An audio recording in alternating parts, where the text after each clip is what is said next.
The village of St. Mary Mead had always prided itself on the predictable rhythms of English country life, where the most scandalous event was typically Mrs. Bantry's prize roses blooming a week earlier than expected. So when Lady Pemberton announced that this year's midsummer garden party would feature a special guest of honor, the collective anticipation rippled through the community like stones cast into a still pond. The guest was Mrs. Vivian Ashford, the elegant widow who had purchased Rosemary Cottage 6 months prior, bringing with her an air of London sophistication and a fortune rumored to be substantial enough to renovate the entire village if she so chose. The afternoon sun cast dappled shadows across the manicured lawns of Pemberton Manor as nearly 100 villagers gathered beneath the ancient oak trees. Bunting in cheerful pastels fluttered from branch to branch, and the gentle strains of a string quartet provided a melodious backdrop to the civilized murmur of conversation. Tables groaned under the weight of cucumber sandwiches, scones with clotted cream, and the inevitable array of homemade preserves that formed the backbone of any respectable village gathering. Miss Jane Marple, visiting her dear friend Mrs. Bantry for a fortnight, had positioned herself strategically near the tea table, where she could observe the social dynamics with the practiced eye of someone who had spent decades studying human nature. Her knitting needles clicked rhythmically as she worked on a delicate lace shawl, but her mild blue eyes missed nothing of the subtle tensions playing out before her. Mrs. Ashford herself was holding court near the ornate Victorian summer house that served as the garden's centerpiece. She was an undeniably striking woman in her early 50s, with prematurely silver hair arranged in an elegant chignon and a wardrobe that spoke of Bond Street rather than the local dressmaker. Her laugh, like silver bells, carried easily across the lawn as she regaled her admirers with tales of her late husband's shipping empire and her plans for modernizing village life. Among her most devoted listeners was Mr. Geoffrey Hartwell, the local solicitor, whose normally stern demeanor had softened considerably since handling Mrs. Ashford's property purchase. His eyes followed her every gesture with an intensity that made Miss Marple think of her nephew's spaniel watching for dropped treats. Standing nearby, Mrs. Patricia Meadows, the postmistress whose knowledge of village affairs was encyclopedic, smiled with a particular tightness that suggested disapproval, masked as politeness. Her husband Frank, the estate agent who had orchestrated the cottage sale, kept glancing toward the summer house with an expression Miss Marple couldn't quite decipher. The conversation took an interesting turn when Colonel Bantry, his face ruddy from years of military service and perhaps an extra sherry, made a pointed comment about newcomers who thought money could buy acceptance in established communities. Mrs. Ashford's response was swift and cutting, delivered with a smile that didn't reach her eyes. "Oh, Colonel, surely you don't begrudge a widow her small attempts to find happiness after such a terrible loss? My dear Harold always said that tradition without progress was merely stagnation in disguise." Miss Marple noticed how the words seemed to land differently on each listener. Mr. Hartwell nodded approvingly.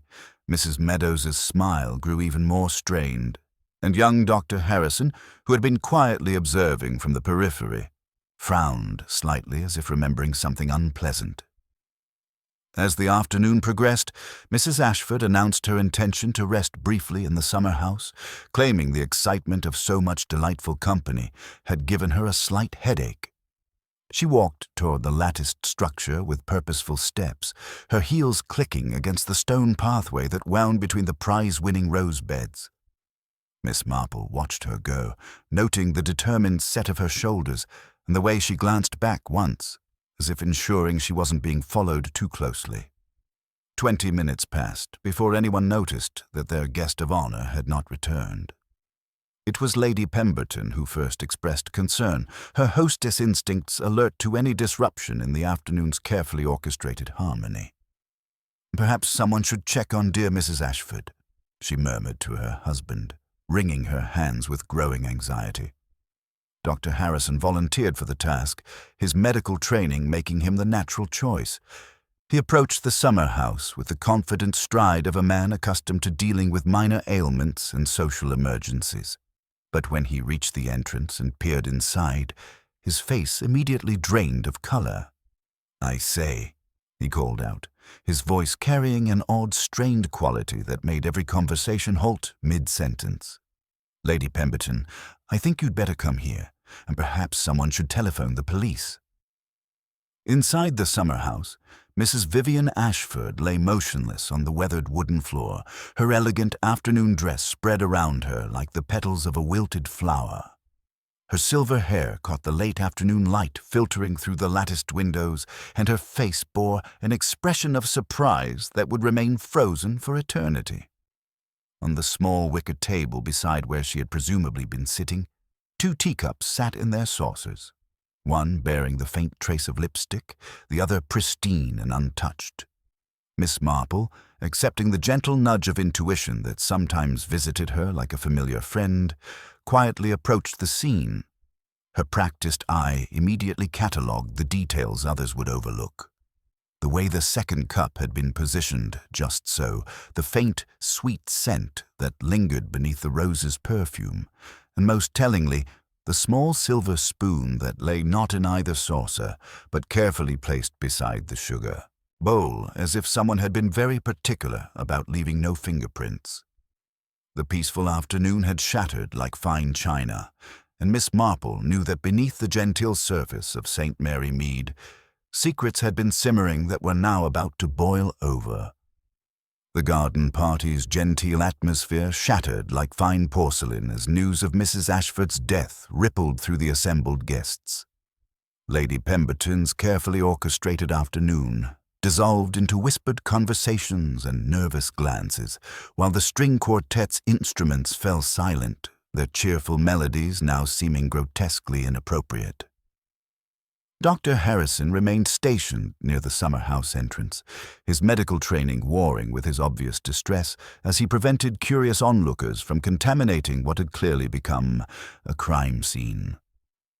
Within 20 minutes, the tranquil grounds of Pemberton Manor were transformed by the arrival of Inspector Slack, whose heavy boots and no-nonsense demeanor immediately imposed a different sort of order upon the proceedings. He was a man who approached criminal investigations with methodical efficiency, viewing village social complexities as obstacles to be cleared rather than nuances to be appreciated. His first act was to establish a proper cordon around the summer house, much to the dismay of several elderly ladies who found the yellow tape a vulgar intrusion upon their refined surroundings. Miss Marple positioned herself strategically on a nearby garden bench, her knitting providing perfect camouflage for her acute attention to every word and gesture. She had learned through decades of observation that people revealed their truest selves when they believed themselves unnoticed, and the current crisis had stripped away many of the social pretenses that normally governed village interactions. Inspector Slack's preliminary examination of the scene was thorough if unimaginative. He noted the 2 teacups, one bearing the faint crescent of lipstick, the other pristine, and the carefully positioned silver spoon beside the sugar bowl. Dr. Harrison, when pressed for his professional opinion, mentioned detecting a faintly sweet scent beneath the rose's perfume, though he cautioned that the garden's overwhelming floral atmosphere made precise identification difficult. The inspector's systematic questioning began with Lady Pemberton, who confirmed that the tea service had been prepared by her housekeeper, Mrs. Craik, and carried to the summer house by young Elsie, the parlour maid. The girl herself, red-faced and trembling, explained that she had delivered the tray approximately 10 minutes before Mrs. Ashford's retreat, setting out 2 cups as instructed in case the guest wished for company during her rest. As the investigation proceeded, the village began its inevitable work of speculation and theory-building. Mrs. Patricia Meadows, whose position as postmistress afforded her unique insights into local affairs, was among the first to offer potentially crucial information. She approached Inspector Slack with the determined air of someone bearing important intelligence, explaining that Mrs. Ashford had been receiving anonymous letters in recent weeks, correspondence that bore the hallmarks of deliberate disguise and malicious intent. This revelation sent fresh waves of whispered excitement through the crowd. Mr. Hartwell, his legal mind immediately grasping the implications, looked genuinely shocked by this news. Colonel Bantry, however, seemed almost vindicated, as if the anonymous threats confirmed his earlier skepticism about the deceased woman's place in their community. Young Dr. Harrison grew even paler, if such a thing were possible, and Miss Marple noted his reaction with particular interest. Frank Meadows supported his wife's testimony, adding that Mrs. Ashford had been making inquiries about historical property transactions, particularly concerning the old Wickham estate that had been sold under distressing circumstances some 15 years prior. The mention of this long-buried scandal caused several older villagers to exchange meaningful glances, their memories stirring with uncomfortable recollections of financial ruin and hasty departures under clouds of suspicion. Dr. Harrison, compelled by professional duty, admitted that Mrs. Ashford had consulted him privately about 3 weeks earlier, complaining of symptoms that suggested someone might be attempting to harm her gradually. She had experienced persistent headaches, occasional nausea, and disturbed sleep, complaints he had initially attributed to the natural anxiety of adjusting to village life, but which now seemed ominously prescient. Colonel Bantry, never one to be outdone in offering theories, declared his conviction that the murder was an inside job, perpetrated by someone familiar with the manor's layout and the afternoon schedule. Lady Pemberton, clinging to more comfortable explanations, suggested that perhaps some vagrant from the main road had taken advantage of the garden party's confusion to commit robbery turned deadly. Inspector Slack synthesized these various accounts with professional satisfaction, constructing a preliminary theory that emphasized the systematic nature of the apparent campaign against Mrs. Ashford. Someone had been terrorizing her with anonymous letters while simultaneously poisoning her gradually, before finally deciding to finish the matter definitively during the garden party's public setting. Miss Marple continued her knitting with deceptive tranquility, but her mind worked furiously as she catalogued not just the stated facts, but the subtle reactions and unspoken tensions that swirled beneath the surface of each testimony. She had noticed how Mr. Hartwell's grief seemed almost theatrical in its intensity for a professional relationship of mere months, how Mrs. Meadows corrected details no one else had observed, and how young Elsie's nervousness seemed to encompass more than simple fear of authority. The positioning of that second teacup continued to trouble her analytical mind. Why would someone intent on murder bother with such social niceties unless they had planned to share the fatal refreshment themselves? And there was something about the timing that felt orchestrated. Mrs. Ashford's announcement of her need for rest had seemed spontaneous, yet someone had been prepared with the means of her destruction.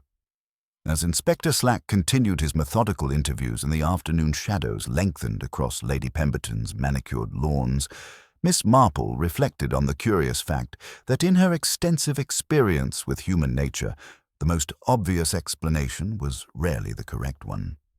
Someone among this gathering was indeed a murderer, but she suspected their identity would prove far more surprising than the inspector's straightforward approach would reveal. Inspector Slack's methodical approach to the investigation continued as evening shadows lengthened across the manor grounds, but Miss Marple found herself increasingly fascinated by the subtle currents of anxiety that seemed to flow beneath each testimony. While the inspector focused on establishing concrete timelines and physical evidence, she observed the small gestures and fleeting expressions that often revealed far more than carefully chosen words.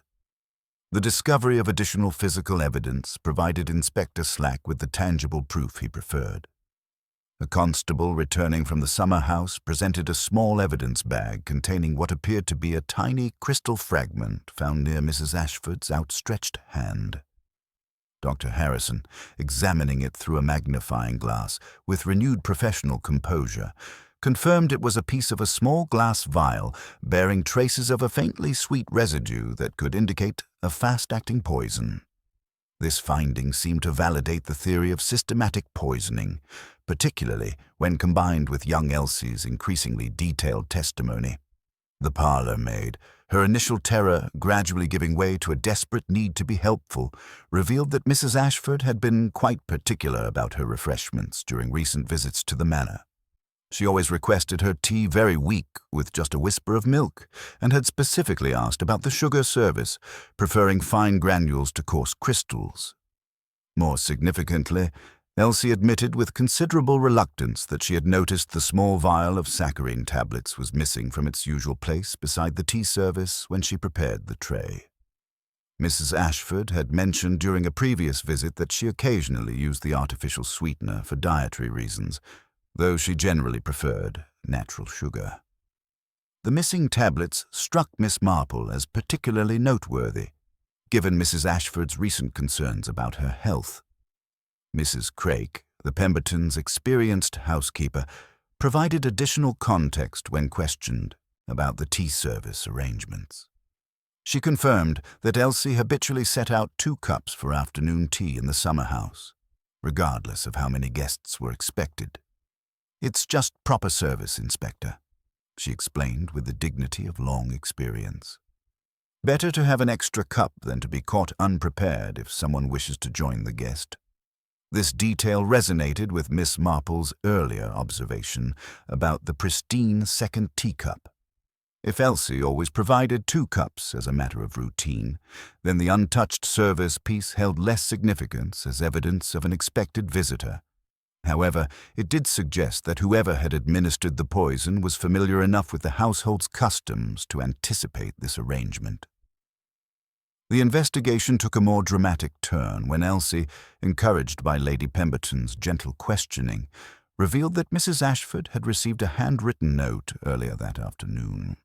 The message, delivered through the servants' entrance around noon, had requested a private meeting in the summer house at 4:30 to discuss matters relating to the old Wickham estate. Elsie described the handwriting as careful and childlike, printed in block letters on paper that carried a faint scent of lavender. Inspector Slack's eyes sharpened with interest as Mrs. Craik retrieved Mrs. Ashford's handbag from the summer house. Among the usual feminine accessories, handkerchief, powder compact, and a distinctive keyring featuring a silver mermaid charm, lay the folded note exactly as Elsie had described. The message was brief but pointed. "Please come to the summer house at 4:30. We must speak of Wickham." Miss Marple, examining the keyring with gentle curiosity, noticed that the mermaid's tail was unusually polished, as if someone had worried it repeatedly with nervous fingers.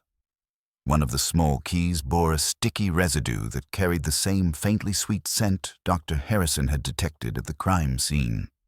These details suggested that Mrs. Ashford had been more anxious about her situation than she had publicly revealed. The mention of the Wickham estate prompted fresh discussion among the assembled villagers. Frank Meadows, his earlier discomfort now more pronounced, elaborated on Mrs. Ashford's inquiries about the historical property transaction. The Wickham family's financial ruin 15 years earlier had been one of the village's most significant scandals, involving questionable land deals and investments that had forced the sale of their ancestral home at a devastating loss. Mrs. Meadows added that Mrs. Ashford had been particularly interested in the specific legal documentation surrounding the sale, requesting copies of deeds and transfer papers that had been archived in her husband's estate agency files. The widow had hinted at irregularities that she hoped to investigate, though she had been vague about her ultimate intentions. Mr. Hartwell's reaction to this information was telling. His face flushed, with what appeared to be embarrassment rather than grief, and he admitted somewhat reluctantly that he had been helping Mrs. Ashford research the Wickham matter. She believed there might have been some impropriety in the original transaction, he explained, his legal training warring with obvious personal discomfort. Nothing criminal, you understand, but perhaps some ethical lapses that could be addressed. Miss Marple noted how this admission caused several villagers to exchange meaningful glances, their memories stirring with uncomfortable recollections of the difficult period. The Wickham scandal had touched many lives in St. Mary Mead, creating financial hardships and social tensions that had taken years to heal. As Inspector Slack continued his systematic questioning, Miss Marple reflected on the emerging pattern of deliberate planning behind Mrs. Ashford's murder. The anonymous letters, the gradual poisoning symptoms, and finally the carefully orchestrated meeting in the summer house all suggested a methodical mind at work. Someone had been monitoring Mrs. Ashford's activities closely enough to know about her interest in the Wickham estate and her daily routines at the manor. The mysterious note particularly intrigued her. Its childlike printing seemed designed to disguise the writer's identity, yet the lavender scent suggested feminine origins. More importantly, the timing of the meeting coincided precisely with Mrs. Ashford's announced need for rest, implying that the killer had either influenced her decision or anticipated it with remarkable accuracy. As darkness settled over the village, Miss Marple sensed that tomorrow would bring revelations that would surprise everyone involved in the investigation, including Inspector Slack himself. The morning after Mrs. Ashford's murder dawned with the peculiar stillness that often follows tragedy in small communities, as if the very air itself had grown heavier with unspoken questions and suppressed anxieties. Inspector Slack arrived at Pemberton Manor with renewed purpose, his methodical mind having spent the evening organizing the evidence into what he considered a coherent theory of the crime. The summer house remained cordoned behind its yellow tape, a stark reminder that beneath the village's genteel surface, darker currents had been flowing undetected. Miss Marple, accompanying Mrs. Bantry on a morning visit to offer condolences to Lady Pemberton, positioned herself strategically in the morning room where she could observe the continued investigation without appearing intrusive. Her knitting needles moved with their customary rhythm, but her attention was wholly focused on the subtle dynamics playing out before her. She had learned through decades of careful observation that the period immediately following a crime often revealed more about human nature than the most intensive formal questioning. Inspector Slack's first significant discovery came when he examined Lady Pemberton's writing desk more thoroughly in the clear morning light. The desk, an elegant piece that had served as a central station during the previous day's garden party preparations, yielded several intriguing pieces of evidence. Most notably, he found sheets of the distinctive lavender-scented stationery that matched the paper used for the mysterious note summoning Mrs. Ashford to her death. Lady Pemberton, wringing her hands with genuine distress, confirmed that several people had used the desk during the party preparations. The blotter paper proved particularly revealing when held up to the light. Faint impressions remained of various writings from the previous day, including fragments of block letters that spelled out Wickham and meeting. Inspector Slack's satisfaction was evident as he carefully preserved this evidence, seeing it as confirmation that the murderer had indeed crafted the fatal note at this very desk. The childish printing, he theorized, was a deliberate attempt to disguise the writer's natural hand. Mrs. Patricia Meadows arrived at the manor shortly after Inspector Slack's discovery, ostensibly to assist with redirecting Mrs. Ashford's mail, but clearly drawn by the magnetic pull of the ongoing investigation. Miss Marple observed her with particular interest, noting the postmistress's practiced efficiency in handling correspondence and her distinctive method of forming block letters when signing official documents. The figure 4 was written open at the top, the number 7 bore a decisive crossbar, and each stroke was formed with the precision of someone accustomed to clarity in written communication.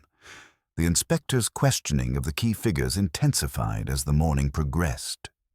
Mr. Geoffrey Hartwell, summoned for a formal interview, appeared visibly strained as he reiterated his professional relationship with Mrs. Ashford. His assistance with her inquiries into the Wickham estate had been purely legal in nature.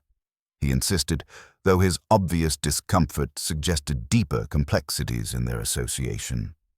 When pressed about the potential consequences of Mrs. Ashford's investigation, Hartwell admitted that certain irregularities in the original property transaction might reflect poorly on those involved, but he maintained that any improprieties were matters of historical record rather than ongoing criminal concern. Dr. Harrison's interview revealed additional layers of complexity in the case. The young physician, his composure cracking under sustained questioning, admitted to a previous romantic attachment to Margaret Wickham, the daughter of the ruined family whose fate had so interested Mrs. Ashford. His bitterness about the circumstances that had destroyed their future together was evident, and Inspector Slack noted with professional interest that the doctor possessed both the medical knowledge and access to poisons necessary for the crime. More damaging still was the discovery that Dr. Harrison's supply of digitalis, a heart medication that could prove fatal in excessive doses, was significantly depleted beyond what his patient records could account for. The sweet scent associated with the syrup used to make such medications palatable aligned perfectly with the mysterious odor detected at the crime scene. When pressed to explain the missing medication, Dr. Harrison became evasive, claiming patient confidentiality prevented him from providing details about recent emergency treatments. Miss Marple, observing these developments with her characteristic blend of interest and skepticism, found herself troubled by the apparent straightforwardness of the emerging case against Dr. Harrison. While his nervous behavior and access to poisons certainly made him a compelling suspect, her extensive experience with human nature suggested that his reactions indicated shame rather than criminal cunning. A trained physician planning murder would surely choose a more reliable method than digitalist poisoning, which was notoriously unpredictable and immediately recognizable to medical professionals. More intriguingly, Miss Marple had observed Dr. Harrison's movements throughout the previous day's garden party, noting his consistent presence among the main gathering rather than any suspicious absences that would have allowed him to administer poison in the summer house. The timing of Mrs. Ashford's death suggested that the fatal dose had been given during the party itself, yet the doctor had been visible to numerous witnesses throughout the crucial period. As Inspector Slack prepared to focus his investigation more intensively on Dr. Harrison, Miss Marple quietly excused herself for a brief walk around the manor grounds. Her intuition, sharpened by years of observing the subtle patterns of human behavior, suggested that someone had been remarkably clever in orchestrating events to direct suspicion toward the most obvious candidate. The lavender scent of the fatal note, the careful positioning of evidence, and the theatrical nature of the crime all pointed to a mind accustomed to manipulation and misdirection. The morning sun cast long shadows across the village as Miss Marple reflected on the curious pattern of details that seemed almost too perfectly arranged. Someone with intimate knowledge of village dynamics and access to the manor's facilities had orchestrated this murder with considerable sophistication, but she suspected that the real killer's identity would prove far more shocking than Inspector Slack's methodical approach would reveal. The truth, she sensed, lay hidden beneath layers of respectability and routine that made the village's daily life appear so reassuringly predictable. Miss Marple's morning walk around the manor grounds was far from aimless, though her gentle demeanor gave no indication of the systematic investigation she was conducting. Her first stop took her to the service entrance, where the familiar sounds of domestic industry provided a comforting backdrop to what she suspected would be revelations of a more disturbing nature. Mrs. Craik, her capable hands dusted with flour from the morning's baking, looked up with a mixture of relief and apprehension that had characterized everyone's demeanor since the previous day's tragedy. Young Elsie was polishing silver with the mechanical precision of someone whose thoughts were clearly elsewhere entirely. Miss Marple's gentle inquiries about the girl's well-being quickly revealed the source of her obvious distress. Through tearful confessions punctuated by nervous glances toward the main house, Elsie admitted to having provided incomplete information to Inspector Slack. The tea service had actually been delivered to the summer house nearly 30 minutes before Mrs. Ashford's announced retreat, not the mere 10 minutes she had initially claimed. This revelation meant that anyone familiar with the household's routines could have accessed and tampered with the refreshments well before the intended victim arrived. More significantly, Elsie had observed something she had been too frightened to report. While arranging the tea service, she had noticed a tacky residue on one of the tray cloths, something that had left a faint ring on the linen. Miss Marple examined the cloth with interest. touching the stained area lightly and bringing her finger to her nose. The scent was faintly sweet, but carried an underlying medicinal flatness that had nothing to do with proper tea service. "Spilled milk from the jug, ma'am," Elsie offered hopefully, eager to provide an innocent explanation. "Milk is an honest thing," Miss Marple murmured thoughtfully. "It dries with a sort of truthfulness about it. This is something rather different, I think." Mrs. Craik, observing this exchange with growing unease, confirmed that the summer house had been cleaned and prepared earlier than usual that morning, with several people having legitimate reasons to visit the structure during the party preparations. Most notably, Frank Meadows had stopped by to check the troublesome door latch, which had been sticking for weeks despite repeated attempts at repair. Returning to the manor house, Miss Marple encountered Inspector Slack in the morning room, where he was examining the evidence with renewed confidence in his case against Dr. Harrison. The inspector had discovered additional incriminating materials in the doctor's surgery, including prescription records that seemed to support the theory of systematic poisoning. However, Miss Marple found herself drawn to a different piece of evidence entirely. Lady Pemberton had provided the fatal note for inspection, and Miss Marple requested permission to examine it more closely alongside some of the manor's usual stationery. Her ostensible interest was in the paper's quality, which she praised with the enthusiasm of someone who appreciated fine materials. Lady Pemberton, flattered despite her grief, readily produced samples of her customary writing paper from Asprey's, explaining her preference for only the finest quality. Miss Marple's careful comparison revealed what others had missed entirely. The paper used for the fatal note, while similar in appearance to Lady Pemberton's stationery, was subtly different in both texture and weight. More tellingly, Lady Pemberton's paper bore a faint watermark of a small oak leaf that was completely absent from the note. Someone had deliberately chosen paper that would appear to originate from the manor while actually coming from a different source entirely. "How curious," Miss Marple observed mildly. "One would think that someone writing at your desk would naturally use your paper, wouldn't one? Unless, of course, they brought their own for some particular reason."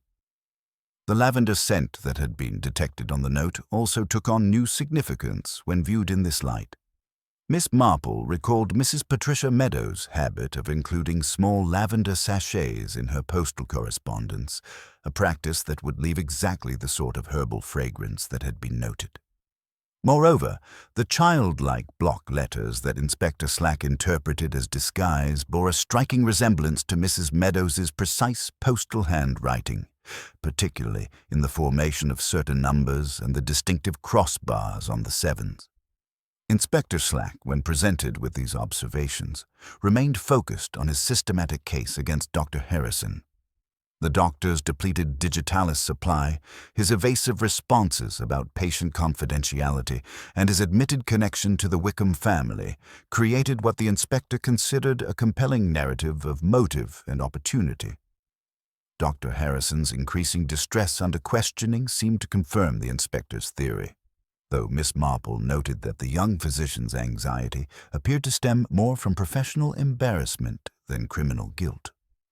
The afternoon brought additional complications when Frank Meadows arrived with information about Mrs. Ashford's recent activities. His estate agency records revealed that her inquiries had extended far beyond the historical Wickham transaction to encompass current property values and recent sales throughout the village. Her questions had been particularly focused on financial arrangements and settlement figures that were typically considered confidential business matters, suggesting a pattern of investigation that had made several people distinctly uncomfortable. Miss Marple absorbed this information while maintaining her appearance of gentle distraction, her knitting needles continuing their rhythmic work as her mind processed the emerging pattern. Someone with considerable knowledge of both village affairs and postal procedures had orchestrated not just Mrs. Ashford's murder, but an elaborate deception designed to implicate an innocent party. The careful positioning of evidence, the deliberate use of misleading materials, and the systematic misdirection of suspicion all pointed to a mind accustomed to handling information and managing perceptions. As Inspector Slack continued building his case against Dr. Harrison, Miss Marple found herself increasingly convinced that the real killer remained hidden behind a facade of helpful respectability, protected by the very ordinariness that made their deadly efficiency so difficult to detect. The truth, she sensed, lay not in the obvious evidence that pointed toward the young doctor, but in the subtle inconsistencies that revealed someone else's careful hand at work. The following morning brought a persistent drizzle that seemed to match the village's subdued mood as Inspector Slack prepared to formally charge Dr. Harrison with Mrs. Ashford's murder. Miss Marple, however, found herself increasingly troubled by the apparent neatness of the case against the young physician. His obvious distress struck her as the anguish of a man protecting painful memories rather than concealing criminal guilt, and her extensive experience with human nature suggested that a trained doctor planning murder would choose more reliable methods than the unpredictable digitalist poisoning that had been suggested. While Inspector Slack focused his attention on building a systematic case against Dr. Harrison, Miss Marple decided that a visit to the post office might prove illuminating. Ostensibly purchasing stamps for correspondence with her nephew, she positioned herself where she could observe Mrs. Patricia Meadows in her natural professional environment. The post mistress, maintaining her customary efficiency despite the village's current turmoil, greeted Miss Marple with a practiced smile that seemed slightly strained around the edges. "Such dreadful weather to match our dreadful circumstances," Mrs. Meadows remarked as she weighed a parcel with mechanical precision. "One hardly knows what to think about all this unpleasantness with poor Mrs. Ashford." Miss Marple watched with keen interest as Mrs. Meadows filled out postal forms, noting the distinctive characteristics of her handwriting that had caught her attention the previous day. The block letters were remarkably precise, almost printed in their clarity, with open-topped 4s and 7s bearing decisive crossbars. Most tellingly, the familiar scent of lavender that permeated the post office came from small sachets that Mrs. Meadows habitually included with official correspondence, a practice that would leave exactly the sort of herbal fragrance detected on the fatal note. The conversation took a more significant turn when Miss Marple gently mentioned Mrs. Ashford's inquiries into the Wickham estate matter. A barely perceptible flicker crossed Mrs. Meadows' composed features before she responded with studied dismissiveness. Ancient history, I should have thought. But Mrs. Ashford was quite determined about stirring up old matters. My Frank tried to explain the situation to her, but she remained remarkably persistent in her questions. This admission prompted Miss Marple to pay a subsequent visit to the estate agency, where Frank Meadows appeared visibly strained as he attempted to maintain normal business operations. His nervousness became more pronounced when the conversation turned to Mrs. Ashford's investigation, and he admitted with obvious reluctance that there had indeed been irregularities in the original Wickham estate transaction 15 years earlier. "Nothing criminal, you understand," he insisted, though his defensive tone suggested deeper complications. The Wickham family was in desperate straits, and certain local businessmen saw opportunities to help while benefiting themselves. Mrs. Ashford seemed to think there was something improper about the arrangements, but business is business after all. The true scope of the deception became clearer when Mrs. Bantry arrived, with information gathered during her morning visit to old Mrs. Wickham.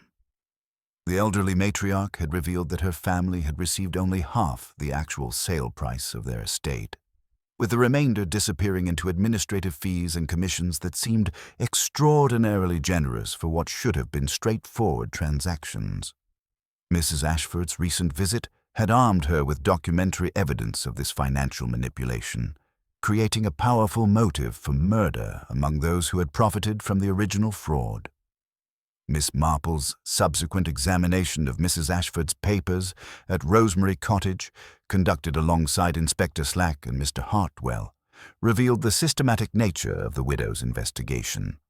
Her Wickham folder contained meticulous lists of names, dates, and financial discrepancies, along with polite draft letters proposing rectification and settlements in fairness to those wronged. Most significantly, receipts showed unusual payments to Frank Meadows that corresponded to the period of the estate sale, suggesting his central role in orchestrating the deception. The physical evidence continued to accumulate as Miss Marple noted details that others overlooked. The fatal note, while appearing to originate from Lady Pemberton's writing desk, was actually written on different paper, lacking the distinctive oak leaf watermark that characterized the manor's stationery. Someone had deliberately chosen similar paper to create the illusion of authenticity while maintaining plausible deniability about the note's true origin. Young Elsie's additional testimony proved particularly damaging to the Meadows position. The parlour-maid revealed that Mrs. Patricia Meadows had spent considerable time at Lady Pemberton's writing desk during the garden party preparations, ostensibly helping with correspondence but actually familiarizing herself with the available writing materials. Her professional training as postmistress would have made her acutely aware of how handwriting analysis could identify authors, leading her to adopt block lettering that appeared deliberately disguised while actually representing a variation of her normal postal script. The investigation's scope expanded further when Colonel Bantry, perhaps feeling the pressure of mounting suspicion, admitted his own involvement in what he termed perfectly legitimate business ventures during the Wickham family's financial crisis. His defensive acknowledgement that he had been among the local gentlemen who acquired Wickham properties at advantageous prices revealed a broader conspiracy of respected villagers whose reputations Mrs. Ashford's investigation threatened to destroy. Mr. Hartwell's increasing discomfort also took on new significance when viewed in this context.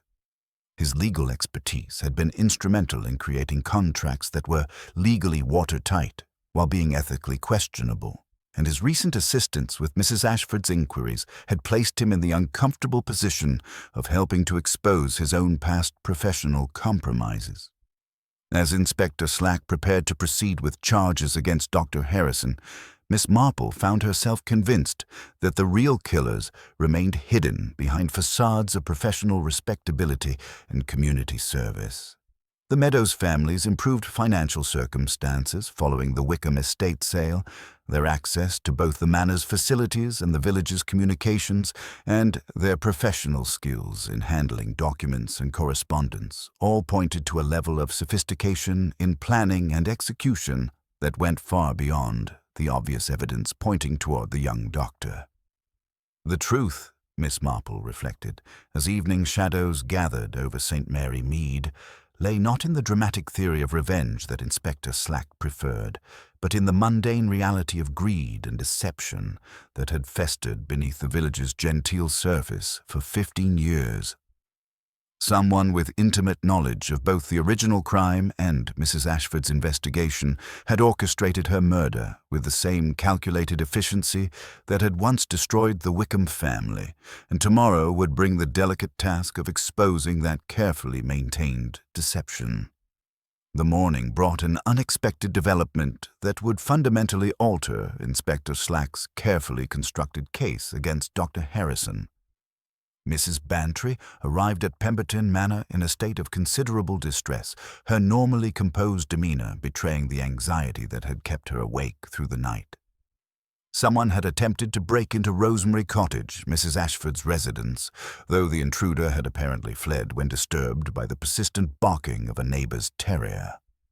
Inspector Slack, accompanied by Miss Marple and several concerned villagers, arrived at the cottage to find clear evidence of systematic searching rather than random burglary. The sitting room showed signs of methodical examination, cushions carefully replaced, drawers opened and closed with deliberate precision, and a faint dusting of ash on the hearth as if someone had paused to tap a cigarette while conducting their search. Most tellingly, the cottage's modest collection of silver remained untouched, while Mrs. Ashford's crucial Wickham investigation folder had vanished entirely. Miss Marple's examination of the forced entry revealed inconsistencies that troubled her analytical mind. The study window showed glass fragments scattered primarily on the interior floor rather than the exterior path, suggesting the break had been staged from within. A folded dishcloth bore glass fragments, indicating someone had protected their hands while creating the false evidence of forced entry. Most significantly, a strand of coarse postal twine clung to the window frame, the sturdy variety used exclusively at the village post office for securing parcels. The investigation took a dramatic turn when Dr. Harrison arrived with preliminary results from the coroner's examination. The poison that had killed Mrs. Ashford was not digitalis, as initially suspected, but concentrated nicotine derived from a common garden insecticide. This revelation immediately exonerated the young physician while pointing towards someone with access to horticultural supplies and knowledge of their lethal properties when concentrated.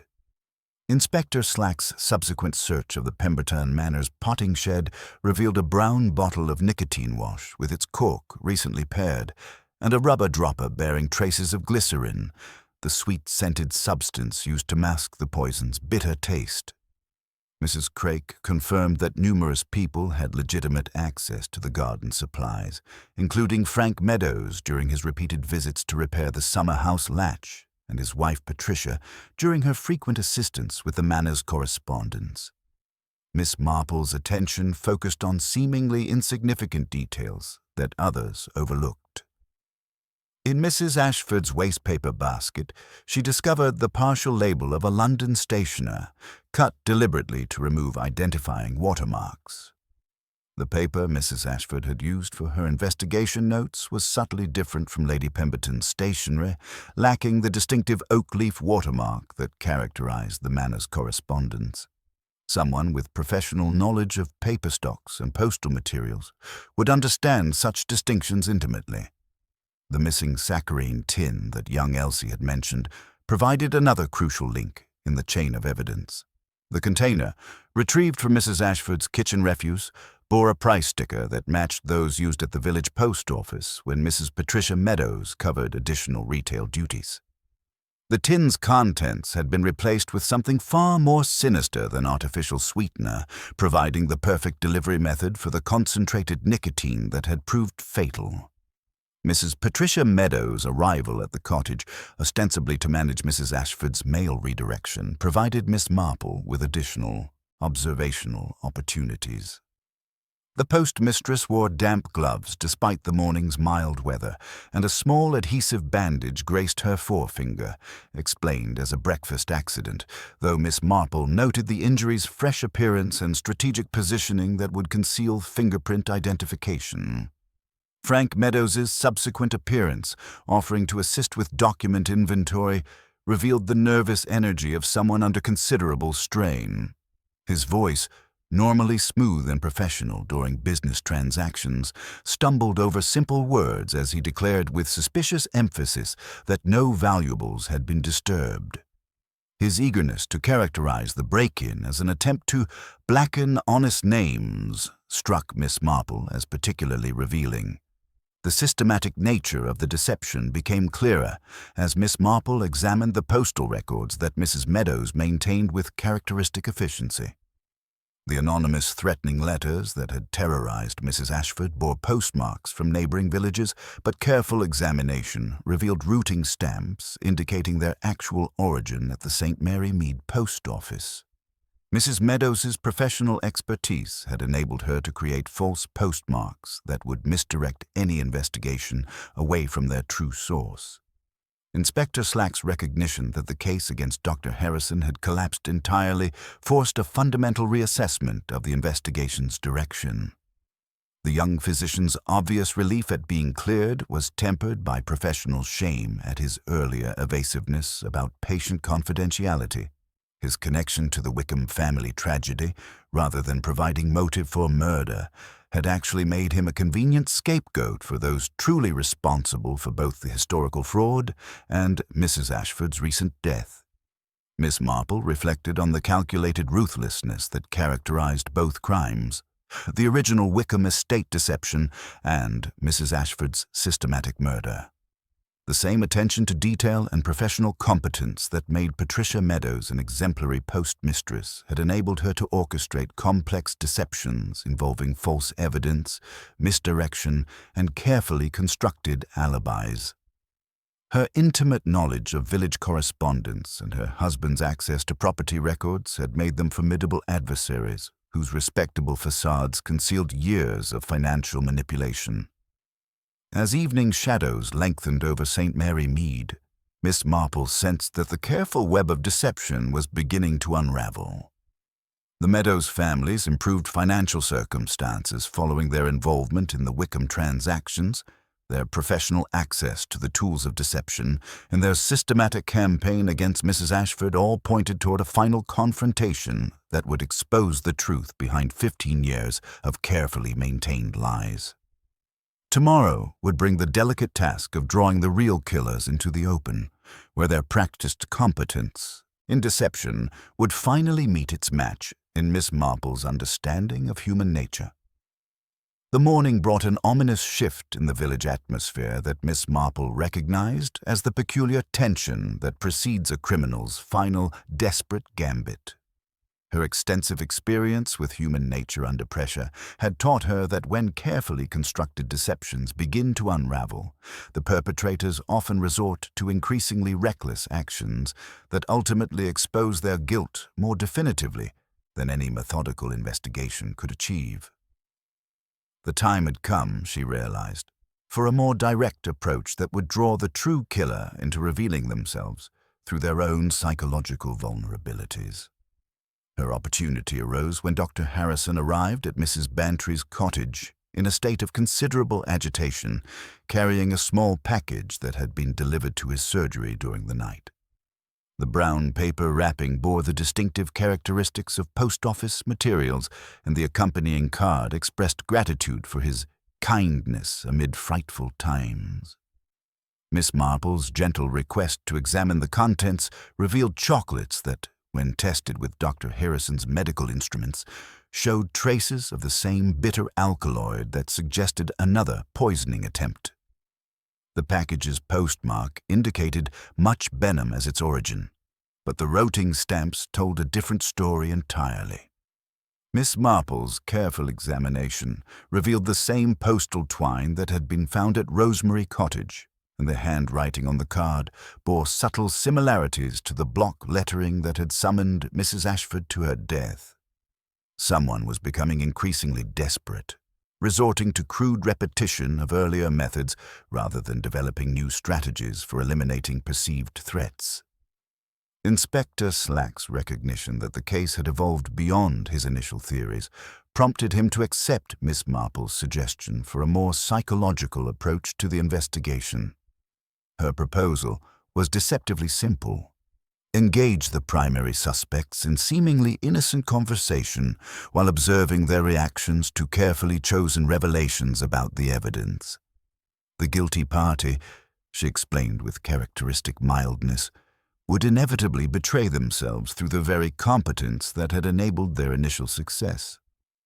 Miss Marple chose the post office as her primary theater of operations, arriving during the morning's busiest period when Mrs. Patricia Meadows would be most occupied with routine duties while simultaneously most vulnerable to unexpected psychological pressure.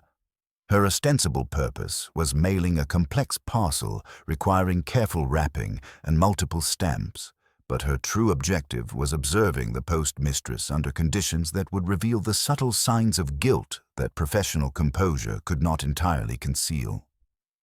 The conversation began with gentle observations about the village's recent troubles and gradually shifted toward more pointed discussions of the evidence that had emerged. Miss Marple's comments about the distinctive lavender scent associated with the fatal note, delivered with apparent casualness while examining the sachets prominently displayed on the counter, produced an immediate and telling reaction. Mrs. Meadows' normally steady hands showed a barely perceptible tremor as she handled the postal materials, and her explanations about the common availability of such items carried a defensive edge that had been absent from her earlier testimonies. The psychological pressure intensified when Miss Marple mentioned, with characteristic innocent curiosity, the remarkable sophistications of the deception techniques that had been employed against Mrs. Ashford. Her gentle admiration for the professional expertise required to create false postmarks and disguise handwriting prompted Mrs. Meadows to demonstrate exactly the sort of detailed knowledge that only the perpetrator would possess. The postmistress's encyclopedic explanations of postal security measures and routing procedures revealed an intimate familiarity with precisely the methods that had been used in the crime. Frank Meadows' arrival to collect his wife provided additional opportunities for observation, as his increasing nervousness manifested in a slight stammer that affected his normally smooth professional delivery. Miss Marple's casual mention of having discovered additional copies of Mrs. Ashford's investigation materials produced an immediate and dramatic response from both suspects. Their exchanged glances spoke of shared knowledge and mutual anxiety, while their simultaneous protests that such examination was unnecessary revealed the panic of cornered criminals whose carefully maintained deceptions were finally being exposed.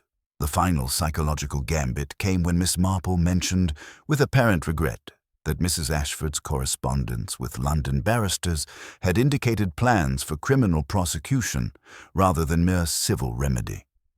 This fabricated detail, delivered with Miss Marple's characteristic gentle authority, shattered the last vestiges of the Meadows' composure. The prospect of imprisonment, rather than embarrassment, transformed their situation from manageable crisis to existential threat, and their desperate attempts to minimize their involvement only served to confirm their guilt more definitively than any physical evidence could have achieved. Mrs. Meadows' professional facade cracked visibly as she processed the implications of continued evidence against them, her face draining of color while her hands clenched into trembling fists. Her stammered protests that Miss Marple didn't understand the pressures and the necessity revealed the mentality of someone who had justified murder as a reasonable response to threatened exposure. Frank's detailed knowledge of who had profited from the Wickham estate transactions offered in a desperate attempt to redirect. Suspicion only served to demonstrate his intimate involvement in the original conspiracy. Inspector Slack, recognizing the moment for decisive action, formally requested that both Meadows accompany him for comprehensive questioning about their involvement in Mrs. Ashford's murder.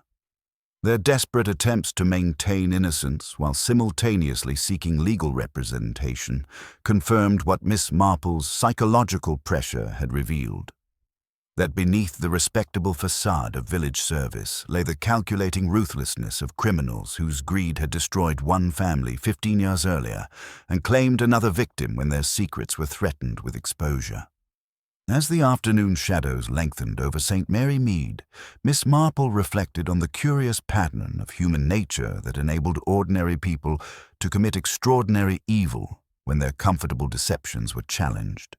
Tomorrow would bring the formal confession and the complete unraveling of a conspiracy that had festered beneath the village's genteel surface for more than a decade, protected by the very respectability that had made its perpetrators seem above suspicion.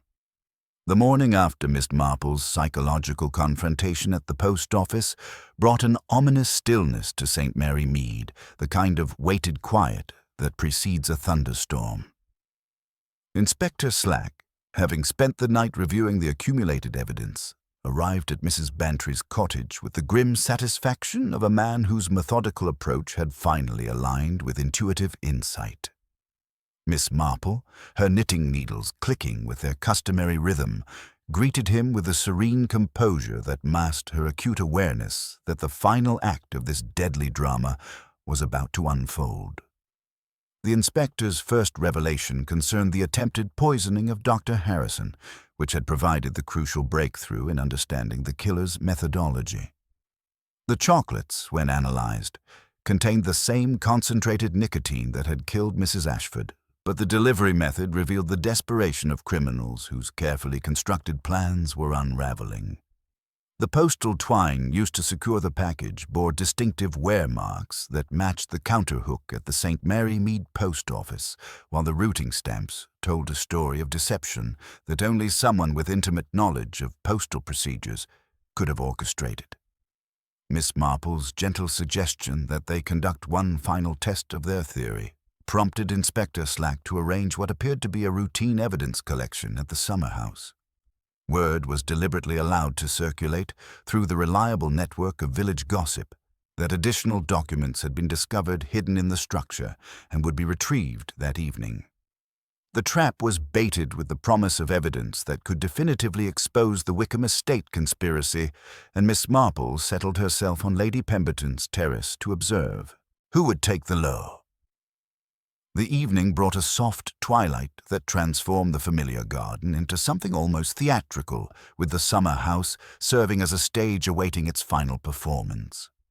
Inspector Slack positioned his constables strategically among the shrubbery, while Miss Marple maintained her vigil with the patient attention of someone who understood that guilty consciences would inevitably compel action when threatened with exposure. Frank Meadows arrived first, his movements betraying the nervous energy of a man under enormous psychological pressure. He approached the summer house with the familiarity of someone who had visited it many times during his supposed repairs, lifting the troublesome latch with the precise sideways motion that only intimate knowledge could provide. His entry into the structure was followed immediately by a constable, whose emergence moments later with an oilskin packet confirmed Miss Marple's suspicions about the hiding place of crucial evidence. Patricia Meadows' arrival shortly thereafter revealed the coordinated nature of their criminal partnership. Her immediate movement toward the summer house, without calling for her husband or showing any surprise at his presence, demonstrated the systematic planning that had characterized both the original fraud and Mrs. Ashford's murder. The packet retrieved by the constable contained the tools of their deception: a portable date stamp, rubber dies for creating false postmarks, and carefully cut labels from London stationers that had enabled them to forge convincing correspondence. The confrontation that followed was conducted with the quiet intensity that Miss Marple preferred to theatrical dramatics. Her gentle observations about the peculiarities of the evidence, the postal twine with its distinctive wear patterns, the lavender scent that permeated both the fatal note and the post office, the block lettering that bore unmistakable similarities to Patricia's professional handwriting, created a web of logical connections that became impossible to deny. Frank Meadows' psychological collapse came first, his professional composure cracking under the weight of evidence that exposed 15 years of systematic criminal activity. His desperate attempts to justify their actions revealed the mentality of people who had convinced themselves that exploiting others' misfortunes was merely shrewd business practice. The Wickham estate fraud had been remarkably simple in its execution, manipulating desperate families into accepting artificially reduced prices for valuable properties while concealing the true nature of the transactions through carefully crafted legal documents. Patricia's defiance lasted longer, her professional competence as postmistress having made her confident in her ability to manipulate correspondence and create false evidence. Her intimate knowledge of postal procedures had enabled her to intercept threatening letters, create convincing, false postmarks, and orchestrate the systematic campaign of terror that had preceded Mrs. Ashford's murder. The lavender sachets that she habitually used in official correspondence had provided the distinctive scent that marked the fatal note, while her access to various writing materials had enabled her to create forgeries that would have deceived anyone without Miss Marple's acute observational skills. The revelation of Mrs. Ashford's true identity as Margaret Wickham, though not explicitly confirmed, added profound emotional resonance to the crime. Dr. Harrison's recognition of the silver mermaid charm that he had given her years earlier, combined with her intimate knowledge of village affairs that predated her supposed arrival, suggested that her investigation had been motivated by more than abstract justice. She had returned to claim not just financial restitution, but the vindication of her family's destroyed reputation. Inspector Slack's formal charges encompassed not just Mrs. Ashford's murder, but the systematic fraud that had preceded it and the attempted murder that had followed. The conspiracy's scope extended beyond the Meadows to include other respected villagers whose participation would shock the community when the full truth emerged during the eventual trial proceedings. The concentrated nicotine extracted from garden insecticide, the glycerin used to mask its bitter taste, and the careful timing that had enabled the poison to be administered during the garden party all demonstrated a level of premeditation that transformed what might have been dismissed as a crime of passion into calculated murder. As the constables led the Meadows away, their respectable facades finally stripped away to reveal the calculating criminals beneath, Miss Marple reflected on the curious way that small compromises in moral judgment could escalate into monstrous crimes. The village's trust in their postmistress and estate agent had provided perfect cover for activities that had destroyed multiple families while enriching the perpetrators, demonstrating once again that the most dangerous criminals were often those who appeared most respectable. The summer house stood empty in the gathering darkness, its latticed windows reflecting the last light of day like the fragments of a shattered mirror.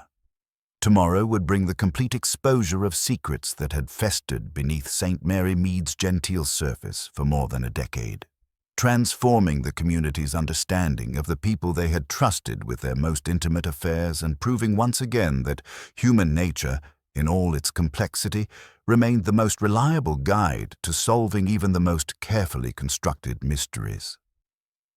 The morning after the arrests brought a peculiar quality of light to St. Mary Mead, as if the village itself was emerging from a shadow that had distorted its familiar contours for far too long. Miss Marple, settled in Mrs. Bantry's morning room with her customary knitting, observed the subtle changes that truth revelation had wrought upon the community.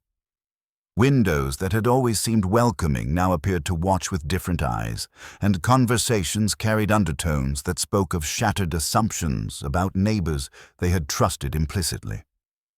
Inspector Slack arrived with the satisfied demeanor of a man whose methodical approach had finally aligned with intuitive insight, carrying a folder thick with confessions and corroborating evidence.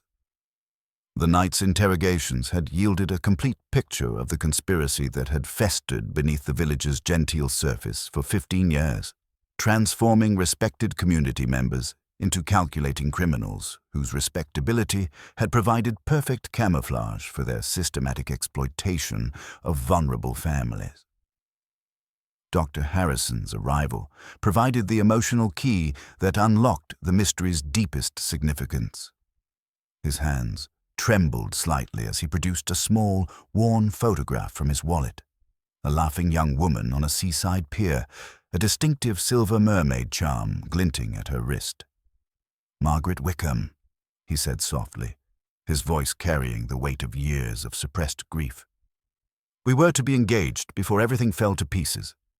When Mrs. Ashford showed me her keyring at the garden party, I couldn't allow myself to believe the conclusion my heart was drawing, but I knew." Miss Marple examined the photograph with gentle interest, noting how the mermaid's tail had been polished smooth by anxious fingers, and recognizing the faint, sweet scent that had clung to one of the keys on Mrs. Ashford's ring. "Glycerin," Dr. Harrison confirmed with professional precision. If she had handled the doctored saccharin tablets, or if someone had pressed the contaminated container into her bag to ensure she would use it later, the residue would transfer exactly as we observed. The methodology of Margaret Wickham's murder, when fully revealed, demonstrated the calculated ruthlessness that had characterized the Meadows criminal partnership from its inception. Patricia's expertise with postal procedures had enabled her to orchestrate the systematic campaign of anonymous threats that preceded the killing, using false postmarks and carefully disguised handwriting to terrorize her victim while building a narrative of external danger. The concentrated nicotine extracted from common garden insecticide had been masked with glycerin to eliminate its bitter taste, then substituted for the artificial sweetener that Margaret habitually used in her preferred weak tea.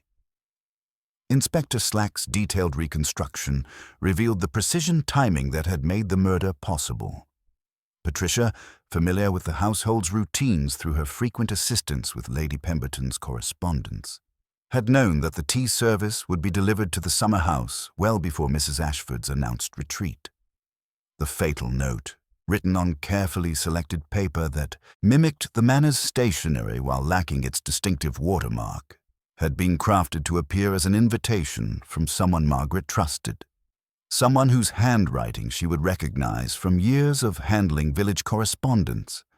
The broader conspiracy's scope shocked even those who thought themselves familiar with village affairs.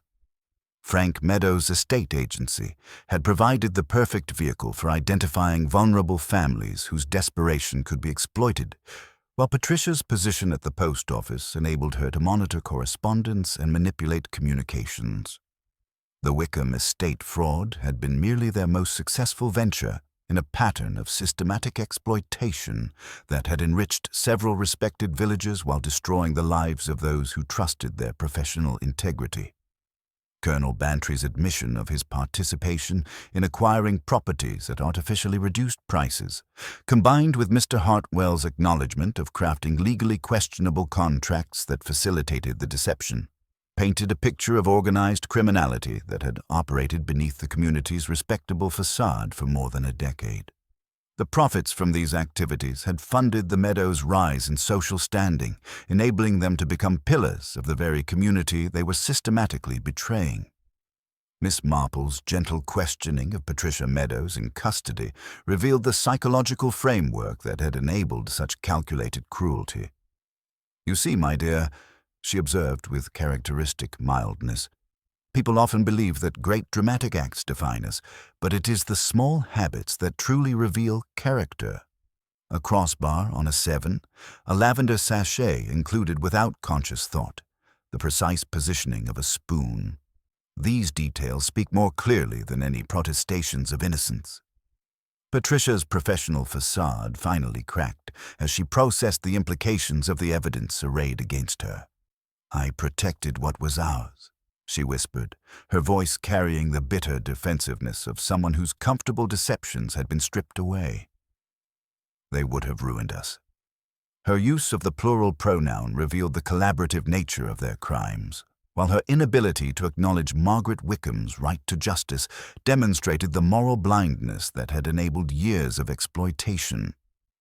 The physical evidence that had initially seemed to implicate Dr. Harrison took on new significance when viewed through the lens of deliberate misdirection. The depleted digitalis supply had been stolen during one of Patricia's visits to assist with manor correspondence, providing both a red herring to confuse investigators and potential material for future crimes. The careful positioning of evidence at the crime scene, from the pristine second teacup to the precisely placed silver spoon, demonstrated the meticulous planning that had characterized both the original fraud and Margaret's eventual murder.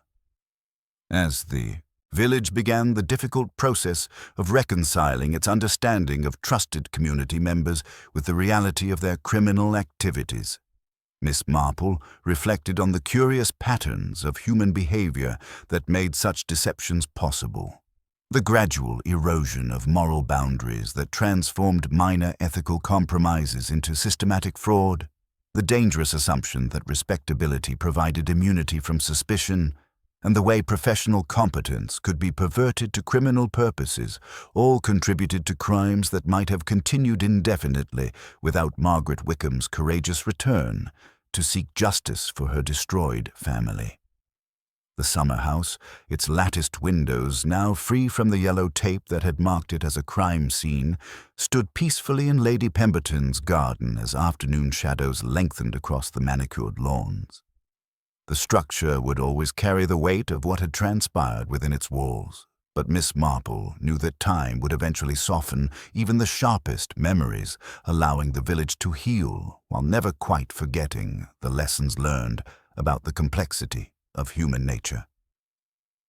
As she prepared for her departure from St. Mary Mead, Miss Marple observed the familiar rhythms of village life gradually reasserting themselves, though with a new wariness that spoke of innocence permanently altered. Her knitting needles clicked with their customary rhythm as she reflected on the enduring truth that beneath the most genteel surfaces, human nature remained capable of both extraordinary evil and remarkable courage in the pursuit of justice. The case had proven once again that the most dangerous criminals were often those who appeared most respectable, and that the careful observation of small details and human behavior remained the most reliable guide to solving even the most carefully constructed mysteries.